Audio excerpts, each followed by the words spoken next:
There are an estimated 3.4 million of these people in corporate America right now. You will meet one within 6 months of any desk job. You're born as the child of a middle manager and a guidance counselor. You inherit the worst traits of both. Your first full sentence is, "Let me circle back on that nap schedule." Your parents buy you a Fisher-Price cash register. You don't play store, you play performance review calibration meeting. You give your stuffed bear a verbal warning for low productivity. You place him on a performance improvement plan. The bear is named Mr. Snuggles. He does not improve. This is the origin story of an HR business partner. Childhood, other kids bring cupcakes for their birthday. You bring a sign-up sheet for a mandatory allergen disclosure workshop. You run for 5th grade class president on a platform of implementing a quarterly 360 feedback survey. You lose to Timmy, whose platform was extra recess. You spend a weekend designing a new seating chart to optimize for cross-functional collaboration. The teacher does not use it. You cry. Not because you're sad, but because the lack of process adherence represents a systemic cultural failure. You draft a passive-aggressive email in your head. You are 11 years old. You organize the middle school talent show. You do not perform, you manage the talent. You create liability waivers for parents to sign. You institute a strict 3-minute time limit enforced by a countdown clock you built in Excel. A kid does a magic trick that goes 32 seconds over. You stop the music. You make an announcement about respecting shared stage time. The kid's dad, a lawyer, asks to see your authority. You show him your laminated event coordinator badge. He laughs. You note his name for a future compliance audit. The show ends. No one thanks you. You consider this a success. The paperwork was flawless.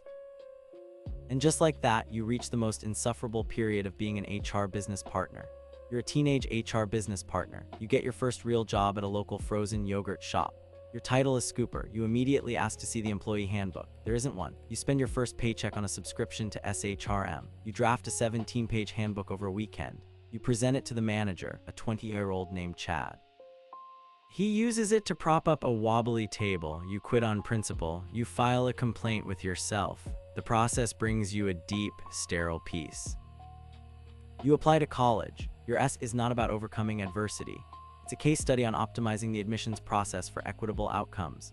You get waitlisted at your top choice. You send a follow-up email questioning the transparency of their waitlist ranking methodology. You CC the dean of admissions and the university's general counsel. You are not accepted. You attend a large state school and major in business administration with a concentration in human resources. Your favorite class is employment law. Your professor uses the phrase at-will employment and you feel a chill of power. Comment policy wonk below if this is hitting too close to home. Your college internship is at a mid-sized insurance firm. You are assigned to the HR department. Your first task is to alphabetize termination files from 1998. You do not question it. You see it as a sacred trust. You find a procedural error in a file from 2003. You write a memo to the current HR director about it. She is 47. She has never heard of the employee. She tells you to shred the file. You do not shred it. You create a cross-reference in a new database you built in Microsoft Access. The database is used by no one. You list it as a key achievement on your LinkedIn. You graduate, you get your first corporate job. Your title is HR coordinator. You hate it. You are 2 levels away from having a real business impact. You spend 6 months networking internally. You send LinkedIn connection requests to every director. Your message is always the same, eager to synergize on people initiatives. You get one reply. It's an auto reply about out of office. You print it out and frame it. It's proof of a connection. After 18 months, you land the title. You are now an HR business partner for the Midwest Regional Sales Team. Your soul leaves your body and is replaced by a deck of culture deck slides. And then you become an adult with the business partner genes in full bloom. Your entire identity is your Slack status. It is always set to deep work, no at S until 3 p.m. You are never doing deep work. You are scrolling Zillow for condos you cannot afford. A sales rep messages you at 2:57 p.m. They have a question about paternity leave. You wait until 3:01 p.m. to reply. Your reply is a link to the internal wiki page. The wiki page is out of date. The rep writes back confused. You schedule a 30-minute meeting for next Tuesday to align.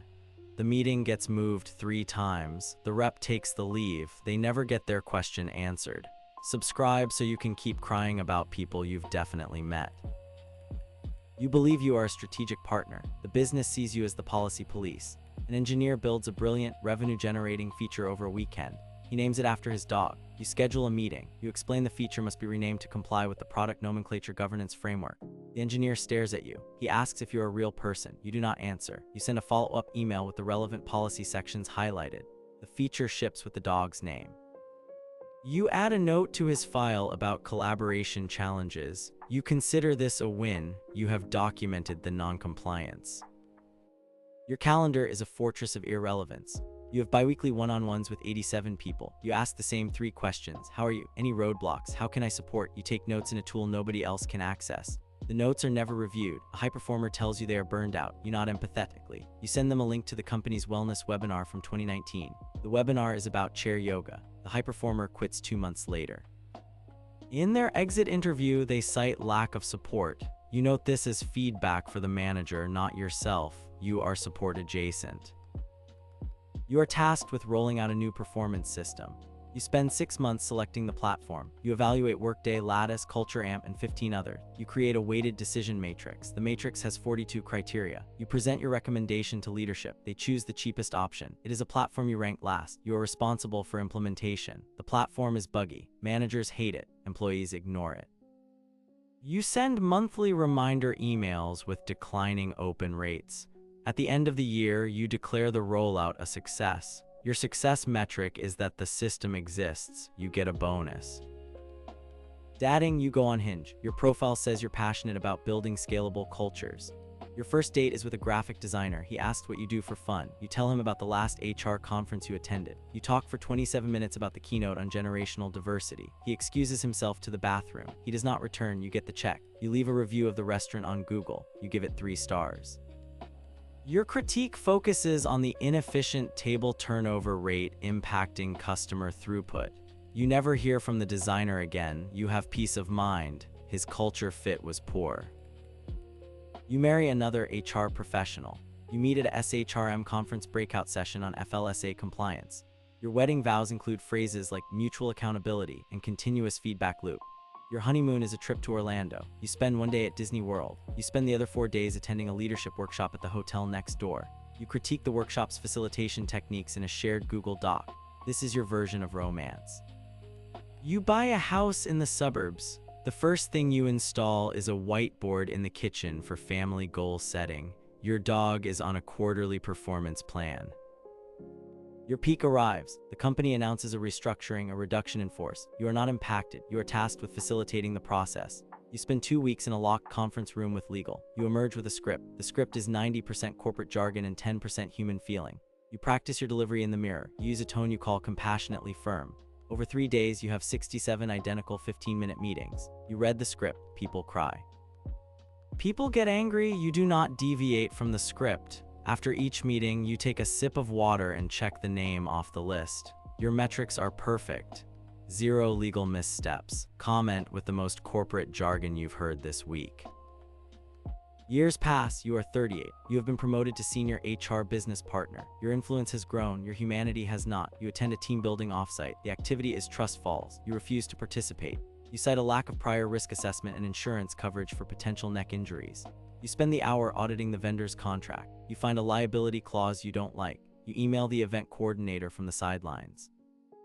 The coordinator is a 23-year-old intern. She cries. You note her emotional resilience for her end of internship review. The team builds trust. You build a paper trail. You become a parent. You do not have a baby shower. You host a pre-onboarding lifecycle planning session. Your registry is a Trello board with columns for pre-arrival, first 90 days, and long-term development. Your child's first word is synergy. You enroll them in a daycare that uses the Montessori method. You request a quarterly parent-teacher conference to review developmental KPIs. The teacher, a woman named Brenda who has been doing this for 30 years, tells you to relax. You file an incident report with the daycare director about Brenda's unprofessional tone. Your child is fine. The process is not. Your decline begins. A new executive team arrives. They bring their own HR person. Her title is Chief People Officer. She talks about empathy and psychological safety. She uses words like heart and care. You dismiss this as soft. You present your quarterly metrics, turnover rate, time to fill, compliance training completion. She nods. She asks about employee sentiment. You do not have a metric for that. You are asked to help design a new morale survey. The survey results come back. The lowest scores are in the category HR responsiveness. The comments mention a faceless policy department. Your name is not mentioned. You are the department. You are sidelined. Your projects are deprioritized. You are asked to focus on foundational compliance. This is code for doing nothing important. You spend your days updating org charts in Visio for teams that dissolved 2 years ago. You audit the expense report policy for the 7th time. You find a discrepancy involving $34 in mileage reimbursements from 2018. You write a company-wide memo about it. The memo is read by 7 people.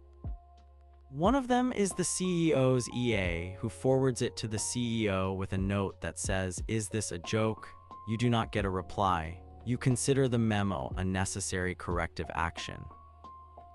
You are 52. The industry has changed. Your knowledge is outdated. You cling to the processes you built. You refer to the employee handbook you wrote in 2012 as the foundational canon. New hires use Slack. You send them 74-page PDFs via email. They do not open them. You schedule mandatory training on the company's history. 3 people attend, 2 are there by accident. You retire at 65. Your farewell gift is a generic company-branded blanket. Your legacy is a labyrinth of SharePoint sites that nobody can navigate, but everyone is afraid to delete. You spend your retirement writing Yelp reviews for medical offices, critiquing their intake form design. You join the HOA board and immediately propose a neighborhood-wide performance management system. Your spouse leaves you. They cite irreconcilable differences in communication styles. You draft a separation agreement that is 90 pages long. The lawyer tells you it's excessive. You insist. The lawyer charges you by the hour. You die peacefully at 87. Your tombstone reads, "Leveraged cross-functional synergies to optimize the human condition." No one visits. The plot is perfectly compliant with cemetery bylaws. All jokes aside, these are exaggerations. Internet caricatures born on social media and spread like wildfire. Yes, the frustration with bureaucratic, process-obsessed corporate roles is real, but turning HR business partners into a universal punchline reduces real people to a single stereotype. Most HR professionals are hardworking individuals caught between employee needs and organizational mandates, often under-resourced and blamed for leadership decisions. They handle sensitive issues from harassment complaints to mental health crises with genuine care. Behind every meme is a real person doing their best in a structurally difficult job. So laugh at the absurdity of the corporate machine, but remember the human on the other side of the policy email is probably just as trapped in it as you are.